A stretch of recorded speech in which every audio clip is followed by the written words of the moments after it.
তাংচি এসে হাজির হয়েছে, কারণ তাংচিকে আরো কিছু কাজ দিয়েছিল সুচেং।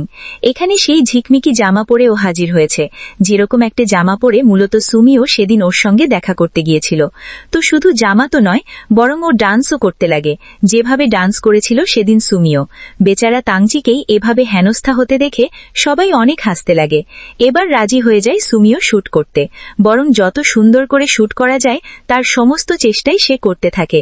এমনকি সে এত দারুণ মেকআপ নিয়েছিল যে ওর সামনে হাজার পানি ঢাললেও ওর মেকআপগুলো গলে পড়ছিল না।